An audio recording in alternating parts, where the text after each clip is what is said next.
Welcome to lunch hour. This is Satish. తగ్గేదేలే అంటున్నారు AP మంత్రులు పవన్ కళ్యాణ్, నారా లోకేష్. పాలనలో తమదైన మార్కు దిశగా అడుగులు వేస్తున్నారు. వరుస సమీక్షలతో పరుగులు పెట్టిస్తున్నారు. జనసేన కార్యాలయం వద్ద జనసేన కార్యక్రమం నిర్వహిస్తున్న పవన్ నేరుగా ప్రజల సమస్యలు అడిగి తెలుసుకుంటున్నారు. సాంకేతికత సాయంతో సమస్యలను పరిష్కరించేందుకు యత్నిస్తున్నారు. ఇక క్యూఆర్ కోడ్ లింకులను ఎక్స్లో ట్వీట్ కూడా చేశారు ఆయన. మరోవైపు ప్రమాణ స్వీకారం చేయగానే ప్రజా దర్బార్ మొదలుపెట్టారు మరో మంత్రి నారా లోకేష్. ప్రజల నుంచి వినతులు స్వీకరిస్తున్నారు. ప్రజలను నేరుగా కలుస్తూ వారి సమస్యల పరిష్కారానికి కృషి చేస్తున్నారు. ఇది ప్రభుత్వానికి ప్రజలకు మధ్య అంతరాన్ని తగ్గించే ప్రయత్నమా? గెలుపును సేవ చేసే బాధ్యతగా నేతలిద్దరూ భావిస్తున్నారా? నేతల నుంచి ప్రజలు కోరుకునేదేంటి? నాయకులు చేయాల్సిందేంటి? ఇదే అంశంపై లంచ్ అవర్ డిబేట్లో మాట్లాడబోతున్నాం. చర్చలో పాల్గొంటున్నారు సిబిఐ మాజీ జేడీ లక్ష్మీనారాయణ గారు. లక్ష్మీనారాయణ గారు నమస్తే సార్. జై భారత్ సతీష్. రైట్. లక్ష్మీనారాయణ గారు, మనం చూస్తున్నాం సార్, మీరు కూడా ఒక రాజకీయ పార్టీకి అధ్యక్షుడిగా ఉన్నారు, మొన్నటి ఎన్నికల్లో పోటీ చేశారు. అలాగే ప్రజలకు సేవ చేయటం అనేది ఒక బాధ్యతగా నాయకులు ఫీల్ అవ్వాలి, అది ప్రజాస్వామ్యానికి అత్యంత కీలకం అని చాలా సందర్భాల్లో చాలా వేదికల మీద మీరు మాట్లాడారు.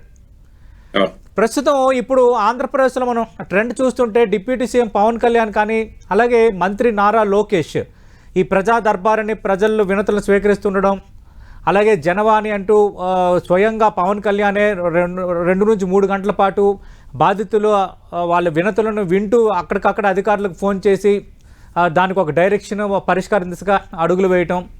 అంతకు మించి ఒక క్యూఆర్ కోడ్ను జనసేన రిలీజ్ చేసింది.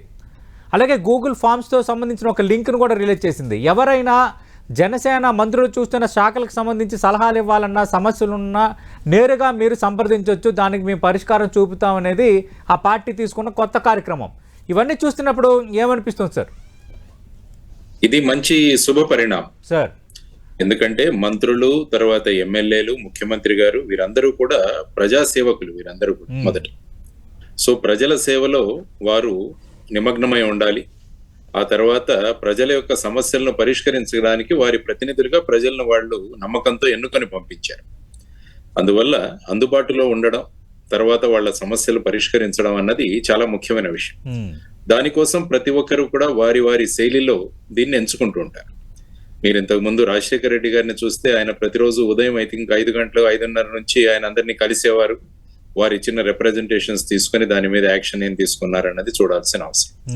ఆ తర్వాత వచ్చిన ప్రభుత్వాలు కూడా ప్రతి సోమవారం ఈ విధంగా ప్రజలు వచ్చేసి కలెక్టర్ను గాని, ఎస్పీ గాని, జిల్లా పరిషత్ సిఇఓ గాని మిగతా వారిని వారి గ్రీవెన్స్ డే అని, గ్రీవెన్స్ సెల్ అని ఉండేది. తర్వాత గత ప్రభుత్వంలో స్పందన అనే కార్యక్రమాన్ని దాన్నే రూపొందించి పెట్టారు. కాబట్టి ఈ విధంగా ప్రజల యొక్క సమస్యలు ఏవైతే ఉన్నాయో వాటిని తీర్చడానికి ప్రభుత్వం అన్నది ప్రధానమైన భూమిక వహిస్తుంది. సో ఈ సందర్భంగా ముఖ్యంగా కొత్త ప్రభుత్వం ఏర్పడిన తర్వాత అటు నారా లోకేష్ గారు, ఆ తర్వాత పవన్ కళ్యాణ్ గారు, వీరిద్దరూ కూడా వారి వారి నియోజకవర్గంలో, లోకేష్ గారు అయితే ఐ థింక్ మంగళగిరిలో వారు కంటిన్యూస్ గా ప్రజా దర్బార్ ఏర్పాటు చేశారని నేను విన్నాను.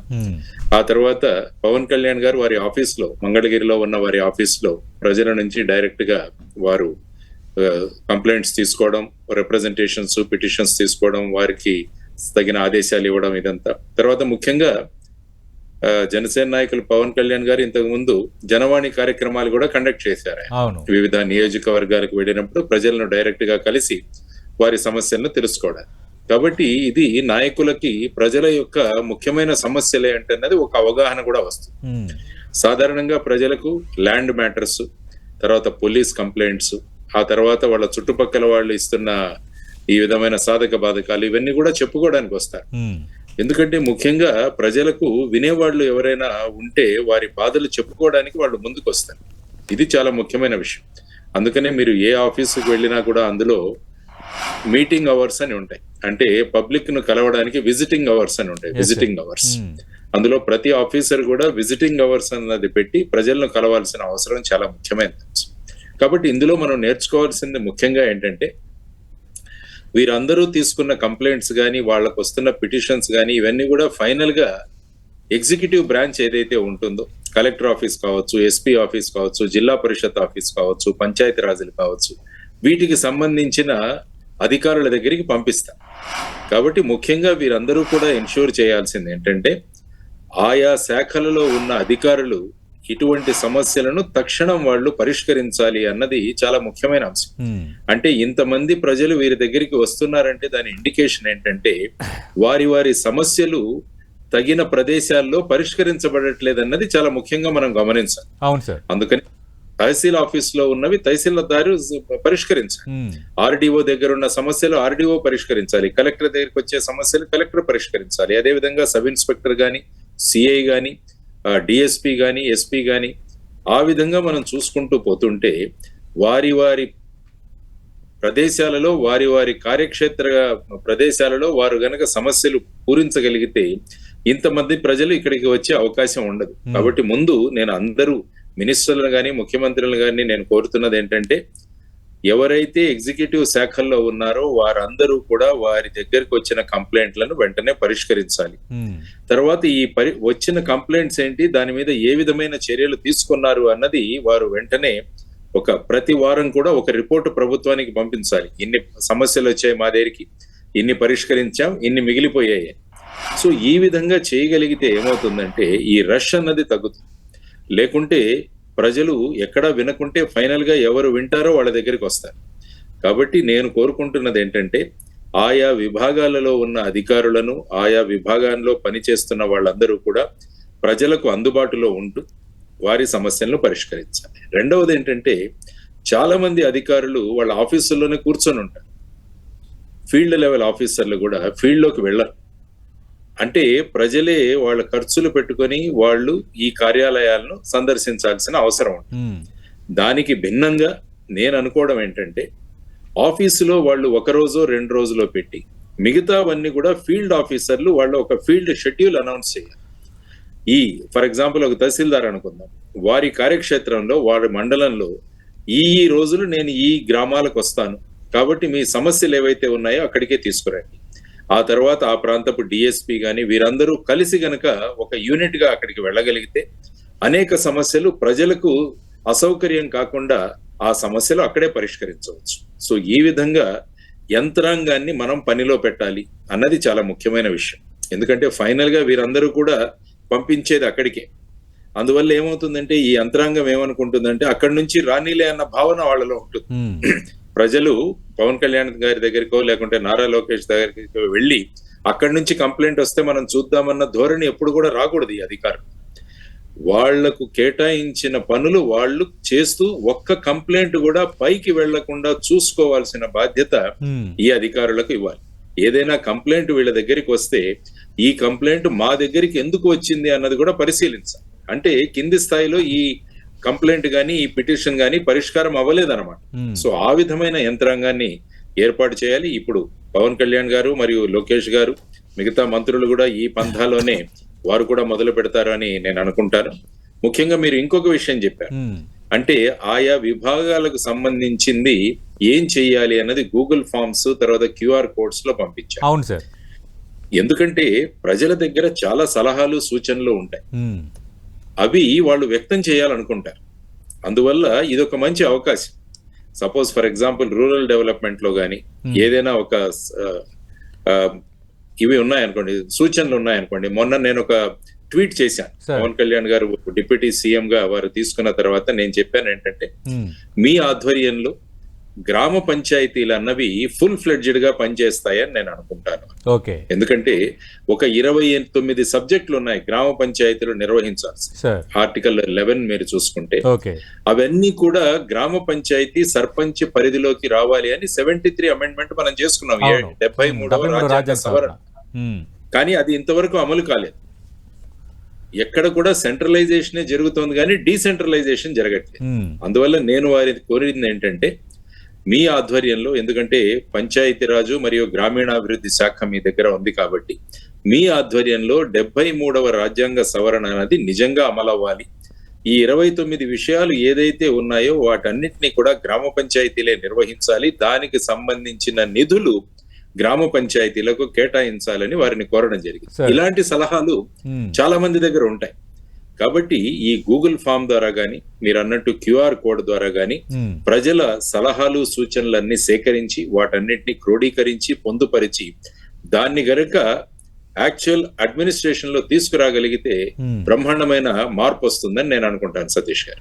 రైట్. జేడి లక్ష్మీనారాయణ గారు, అంటే మీలాంటి కొందరు అధికారులు, అక్కడక్కడ కొందరు అధికారులు కమిటెడ్గా పనిచేసి బాధ్యతలు నిర్వర్తించిన సందర్భాలు ఉన్నాయి. కానీ చాలా చోట్ల కొందరు అధికారులు విసురుకోవటం, సమయం ఇవ్వకపోవటం, ఒక అధికారిని కలవాలంటే చాలా ప్రహసనం అది. ఎవరో ఒకరిని పట్టుకొని ఒక అధికారిని కలవాలి, కొందరు కలవరు అని. కానీ మీరు ఇందాక ఒక అంశాన్ని ప్రస్తావించారు, అంటే అధికారులు కానీ రాజకీయ నాయకులు కానీ ఎవరైనా సేవకులు, ప్రజలకు సేవ చేయడానికే ఉన్నారు అని. అలాగే చాలా చోట్ల మనం కార్యాలయాలకు వెళ్ళేటప్పుడు విజిటింగ్ అవర్స్ అని ప్రతి కార్యాలయంలో ఉంటుంది. ఎంఆర్ఓ ఆఫీస్లో, ఆర్డీఓ ఆఫీస్లో, సబ్ కలెక్టర్ ఆఫీస్లో, మున్సిపల్ కమిషనర్ ఆఫీస్లో, జిహెచ్ఎంసీలో, ఎక్కడ కూడా ఉంటుంది. కానీ ఆ విజిటింగ్ అవర్స్లో మనం అప్రోచ్ అవ్వడానికి మనకి ఛాన్సే ఉండదు. అధికారి సమీక్షలో ఉన్నారో, లేదంటే అధికారి బిజీగా ఉన్నారనో, లేదంటే కలవరనో, విజిటింగ్ అవర్స్ లేవని ఇవే చెప్తారు. ఇలాంటి వాటికి వీళ్ళిద్దరూ ఈ విధంగా జనాలకి దగ్గర కావడం చేస్తున్న ప్రయత్నం ఎలాంటి సమాధానం ఇస్తుంది అనుకుంటున్నారు? ఈ అధికారుల ధోరణి కూడా మారాల్సిన అవసరం ఉందా? అదే అన్నాను నేను, ఈ అధికారుల ధోరణి కనుక మారితే వారి వరకు, అంటే ఫర్ ఎగ్జాంపుల్ డిప్యూటీ సీఎం గారి వరకు, లేకుంటే మినిస్టర్ లోకేష్ గారి వరకు వెళ్లాల్సిన అవసరం ఉండదు పబ్లిక్. ఎందుకంటే వీరందరూ కూడా, ఈ అధికారులు గాని, మినిస్టర్లు గాని, వీరందరూ కూడా ప్రజలు కడుతున్న ట్యాక్సుల నుంచి జీతాలు తీసుకుంటాం. కాబట్టి ఆ జీతాలు తీసుకుంటున్నాం కాబట్టి దానికి తగినంత పని కూడా మనం చెయ్యాలి. అందుకనే ఐ థింక్ పవన్ కళ్యాణ్ గారు ఎక్కడో అన్నట్టున్నారు, నేను జీతం తీసుకుంటాను ఖచ్చితంగా.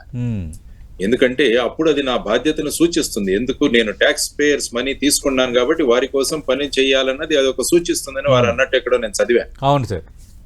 సో ఆ విధంగా మనం ఎప్పుడూ కూడా ప్రజల దగ్గర నుంచి తీసుకుంటున్న జీతం రూపంలో తీసుకున్న ప్రతి ఒక్క రూపాయికి కూడా మనం దానికి తిరిగి చెల్లించాలి. అది మన ధోరణి. అందుకని మీరు అన్నట్టు వారు ఇద్దరు ఈ విధంగా చేయడం వల్ల, దీనితో పాటు ఏ ఆఫీస్ నుంచి ఎన్ని కంప్లైంట్స్, పిటిషనర్స్ వారి దగ్గరికి వస్తుందని అది కూడా ఒక లిస్ట్ మెయింటైన్ చేయాలి.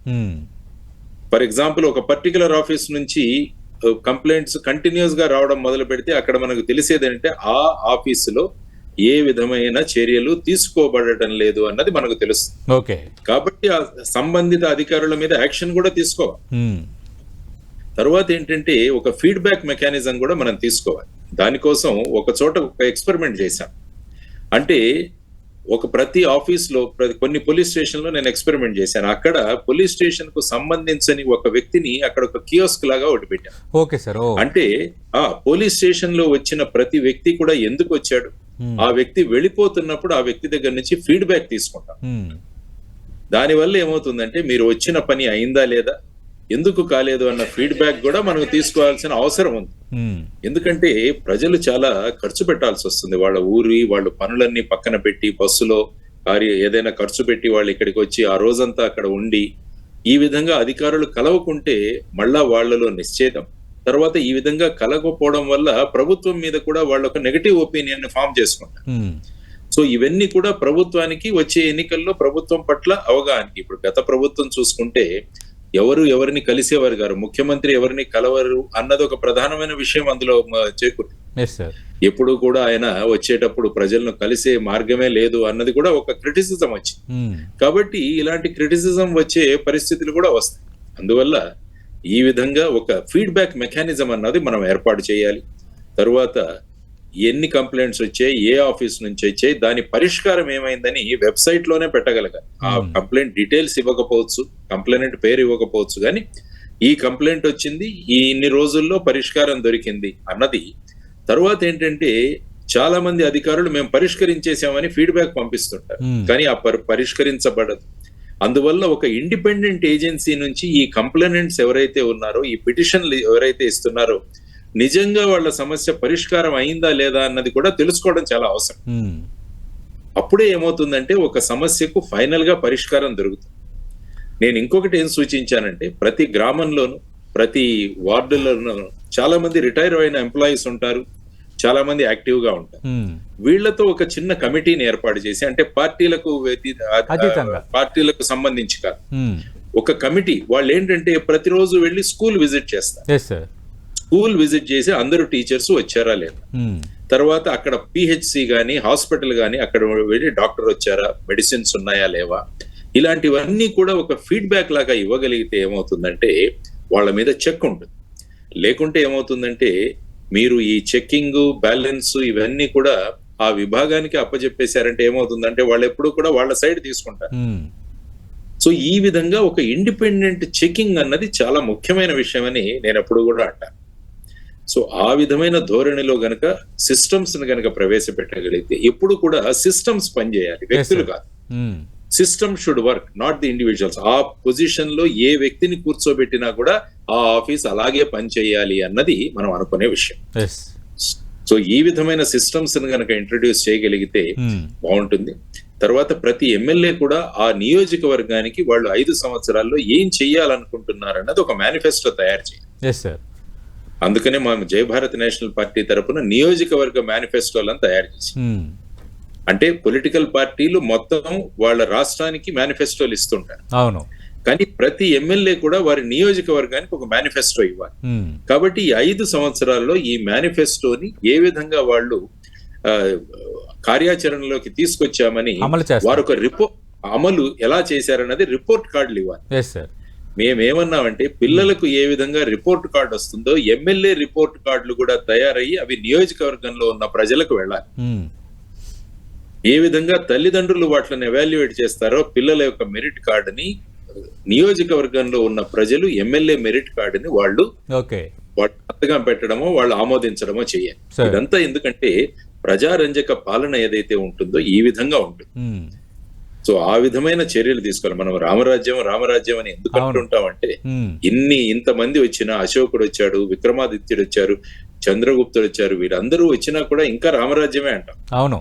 దానికి ప్రధానమైన కారణం ఏంటంటే రాముడు అందుబాటులో ఉండేవాడు, ధర్మాన్ని కాపాడేవాడు. ఇవి నా పార్టీ వాడా అవతలి పార్టీ వాడా అన్నది చూడలేదు ఎప్పుడు కూడా. ప్రజలు వాళ్లకు ధర్మాన్ని పాటించాలి అంటారు. అందుకనే ధర్మం ఏ విధంగా పాటించబడుతుందో ఆ విధంగా పాటించాడు కాబట్టి ఇప్పటికి కూడా రామరాజ్యం అనుకుంటున్నారు. కాబట్టి ఇప్పుడు ఉన్న ఎమ్మెల్యేలు గాని మినిస్టర్లు గాని వీరందరూ కూడా ప్రజలందరూ మన వాళ్లే, పార్టీల వైజ్ గా చూడకూడదు. ఎందుకంటే సాధారణంగా జరిగే కంప్లైంట్ ఏంటంటే మన పార్టీ వాడికి అయితే వెంటనే పని అయిపోవాలి, అపోజిషన్ పార్టీ వాడికి అవ్వకూడదు. ఈ విధమైన ధోరణులు కూడా చాలా మందిలో కనిపిస్తాయి. ఇవి ఉండకూడదు. ఇప్పుడు ఎన్నికల వరకే పార్టీ, ఎన్నికలు అయిన తర్వాత నియోజకవర్గ ప్రజలందరూ కూడా ఎమ్మెల్యేకు తన ప్రజలు మాగానే చూసుకోవాలి. అంటే జేడి లక్ష్మీనారాయణ గారు, మనం చూస్తున్నాం వ్యవస్థల హననం, అలాగే వ్యవస్థలపై ప్రజల్లో అసహనం, ఈ రెండు క్లియర్ కట్ గా కనిపిస్తున్నాయి. చాలా సందర్భాలకి ఈ ధోరణి కూడా పెరిగిపోతుంది. ఇలాంటి సందర్భంలో ఈరోజు పవన్ కళ్యాణ్ కానీ నారా లోకేష్ కానీ ఈ స్టైల్లో వెళ్ళటం అనేది ప్రజల్లో ఎలాంటి విశ్వాసాన్ని కలిగిస్తుంది? వీళ్ళని చూసి మిగతా వాళ్ళు ఎలా మారాలంటారు? డెఫినెట్ గా వీళ్ళు ట్రెండ్ సెట్టర్స్. ఎప్పుడైనా ఏదైనా ఒక కొత్త విషయం మొదలు పెట్టాలంటే ఎవరో ఒకరు దాని ఇనిషియేటివ్ తీసుకోవాలి. కాబట్టి ఈరోజు పవన్ కళ్యాణ్ గారు కానీ లోకేష్ గారు కానీ వారు తీసుకున్న ఈ ఇనిషియేటివ్ డెఫినెట్ గా మిగతా మంత్రులకు వెళ్తుంది. వీరిద్దరూ చేస్తుంటే మిగతా వాళ్ళు ఎందుకు చేయట్లేదు అన్నది కూడా ఒక చర్చ మొదలవుతుంది. అవును. కాబట్టి దానివల్ల ఏమవుతుందంటే అందరూ కూడా ఈ విధంగా చేసుకోవాలి. ఆ తర్వాత ప్రభుత్వమే ఒక కార్యాచరణ కూడా ఏర్పాటు చేసే అవసరం ఉంటుంది. ఎలాగైతే పవన్ కళ్యాణ్ గారు ఇప్పుడు వారి జనసేనలో ఉన్న మంత్రుల యొక్క మంత్రిత్వ శాఖలకు సంబంధించిన సలహాలు సూచనలు ప్రజలు ఇవ్వచ్చు అని వారు గూగుల్ ఫామ్స్ ఏ విధంగా పంపించారు, అదే విధంగా మిగతా మంత్రిత్వ శాఖలు ఈవెన్ రాష్ట్రానికి సంబంధించిన విషయాలు కూడా తెలుసుకోవాలి. ఎందుకంటే అసెంబ్లీలో గాని పార్లమెంట్ లో గాని ఏదైనా కొత్త బిల్లు ప్రవేశపెడితే అప్పుడు ఏమవుతుందంటే దాని పబ్లిక్ కోసం కూడా డిస్ప్లే చేస్తారు. అవును సార్, పబ్లిక్ డొమైన్ లో ఉంచుతారు, దానిలో సలహాలు సూచనలు తీసుకుంటారు. సో ఆ విధంగా ఇక్కడ ప్రభుత్వం చేసే ప్రతి పని కూడా, ప్రభుత్వం చేసే ప్రతిదీ, ఈవెన్ ఏపీజే అబ్దుల్ కలాం గారు ఏమన్నారంటే ప్రతి ఎమ్మెల్యే కూడా ఒక వెబ్సైట్ అన్నది తయారు చేయాలి, ఒక ఫేస్బుక్ అకౌంట్ తయారు చేయాలన్నారు. అందులో మేము ప్రతిరోజు ఏం చేశాము అన్నది వాళ్ళు అందులో పొందుపరచాలి.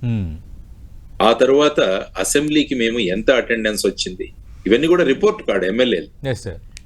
చాలా మంది అసెంబ్లీలలో వెళ్లరు. చాలా మంది అసెంబ్లీకి ఎన్ని రోజులు మీరు వెళ్లారు, ఎన్ని బిల్స్ మీరు ప్రవేశపెట్టారు, ఆ తర్వాత ఎన్ని సమస్యలు మీరు తీసుకెళ్లారు, ఇవన్నీ కూడా వాళ్ళ రిపోర్ట్ కార్డులో పొందుపరచబడగలరు. తరువాత వాళ్ళ ఆస్తులు, ఈ రోజు ఎమ్మెల్యేగా ఉన్నప్పుడు నాకు ఈ రోజు ఈ ఆస్తి, కాబట్టి నేను ఎమ్మెల్యేగా ఉంటున్నప్పుడు ఏదైనా నేను గాని నా కుటుంబ సభ్యులు గాని ఏదైనా ఆస్తిని కొత్తగా తీసుకుంటే అది వెంటనే ఆ వెబ్సైట్ లోకి రావాలి. ఓకే. ఆ ఆస్తిని నేను ఎక్కడి నుంచి సంపాదించాను, దానికి సోర్సెస్ ఏంటన్నది కూడా రావాలి. అప్పుడు ఏమవుతుందంటే ఒక అకౌంటబిలిటీ వస్తుంది ప్రజలలో, ఈ వ్యవస్థ అంటే పట్ల జేడీ ఒక గారు నమ్మకం లక్ష్మీనారాయణ గారు ఎక్స్పెక్ట్ చేయొచ్చా సార్ ఈ తరహా వాతావరణాన్ని? చెయ్యాలి మనం. మేము జై భారత్ నేషనల్ పార్టీ మా మేనిఫెస్టో ఒకసారి చూస్తే అందులో ప్రతి విభాగం ఏం చేయాలన్నది డీటెయిల్డ్ గా ఇచ్చాం. ఓకే. కాబట్టి ఇప్పుడు మీరు అన్నట్టు ఈ మంత్రిత్వ శాఖలు ఏవైతే ఉన్నాయో, ముఖ్యంగా పవన్ కళ్యాణ్ గారి మంత్రిత్వ శాఖలు 5 ఉన్నాయి. Yes, ఆ sir. 5 కూడా మా మేనిఫెస్టోలోంచి వచ్చిన విషయాలు వారికి తెలియజేస్తాను నేను ఓకే. ఖచ్చితంగా. ఓకే. తెలియజేసి ఇందులో ఈ విధంగా చేస్తే బాగుంటుంది. నేను అదే అంటున్నాను, మోడల్ విలేజెస్ అని విలేజెస్ కూడా మీరు కాంపిటీషన్ పెట్టండి అని అడుగుతాను. Yes sir. అంటే ప్రతి ప్రాంతంలో, ఉత్తరాంధ్రలోను, తర్వాత కోస్తా ఆంధ్రలోను, రాయలసీమలోను ప్రతి ప్రాంతానికి ప్రతి సంవత్సరానికి 3 ఉత్తమ గ్రామాలుగా మేము ఎన్నిక చేసుకుంటాం. ఓకే. వారికి కొత్తగా ఒక కోటి రూపాయలు మేము గ్రాంట్స్ ఇస్తామని పెడితే ఎంత చక్కగా ఉంటుంది చూడండి. Yes sir. వాళ్ళు కూడా పోటీ పడి జాగ్రత్తగా గ్రామాన్ని పోటీతత్వం వస్తుంది వాళ్ళు. అవును. అంటే గ్రామస్తులు కూడా మా గ్రామంకి అవార్డు రావాలి, రివార్డ్ రావాలి, ఈ గ్రాంట్స్ రావాలి, వాళ్ళు కూడా పోటీ పడతారు, అందరూ కలుస్తారు. అవును. తర్వాత ఏ గ్రామాలలో అయితే వివాదాలు ఉండవో, కొట్లాటలు ఉండవో అటువంటి గ్రామాలకు కూడా మీరు ఎంకరేజ్ చేయండి. Yes sir. ఏ విధంగా అయితే యునానిమస్ గా మనం సర్పంచ్ని ఎన్నుకుంటుంటే ఆ గ్రామానికి 10 లక్షలు 12 లక్షలు ఇస్తున్నాం. అవును. అదే విధంగా ఏ గ్రామాలలో అయితే ఎటువంటి కొట్లాటలు ఈ విధంగా ఉండవో, కంప్లైంట్స్ ఉండవో అటువంటి గ్రామాలను కూడా ఎన్నుకుందాం. Yes sir. తర్వాత ప్రతి గ్రామానికి, గ్రామ పంచాయతీకి ఒక చిన్న తరహా పరిశ్రమలు ఏర్పాటు చేయడం, సూక్ష్మ పరిశ్రమలను ఏర్పాటు చేయడం, Yes, ఫుడ్ sir. ప్రాసెసింగ్ పెట్టడం, Yes. ఇవన్నీ కూడా సూచనలు ఖచ్చితంగా మా మేనిఫెస్టోలో ఉన్నాయి. అవి కూడా వారికి పంపిస్తాను. రాష్ట్రం బాగుండాలి, ఎస్. రాష్ట్రం అభివృద్ధి చెందాలన్నదే మా అందరి ఆకాంక్ష. రైట్. ఖచ్చితంగా సార్. రాష్ట్రం, దేశం బాగుండాలి, అప్పుడు అందరం బాగుంటాం. మీరు, నేను అందరం బాగుంటాం. అదే మన అభిమతం కావాలి. థ్యాంక్ యూ జేడీ లక్ష్మీనారాయణ గారు. మనం చూస్తున్నాం అటు డిప్యూటీ సీఎం పవన్ కళ్యాణ్ కానీ, మంత్రి నారా లోకేష్ కానీ నవ రాజకీయానికి నాంది పలికారు. ట్రెండ్ సెట్టర్స్ వాళ్ళు. వీళ్ళిద్దరే ఈ విధంగా చేయడం వల్ల మిగతా మంత్రులు కూడా ఇదే విధానం ఫాలో అయ్యే అవకాశం ఉంది. దాని ద్వారా ప్రజలకు సేవలు మరింత విస్తృతమవుతాయి. ప్రభుత్వానికి ప్రజలకు మధ్య ఉన్న గ్యాప్ అనేది కూడా తగ్గుతుంది. దీనివల్ల దేశం, రాష్ట్రం బాగుంటుందని జేడీ లక్ష్మీనారాయణ గారు అంటున్నారు. ఇదే తరహా ఒరవడితో ముందుకు వెళ్ళాలి. ఆంధ్రప్రదేశ్కు ఈ ఒరవడి వల్ల మరింత మేలు జరగాలని 10 టీవీ కూడా మనస్ఫూర్తిగా కోరుకుంటుంది. ఇది వాటి లంచ్ అవర్ డిబేట్.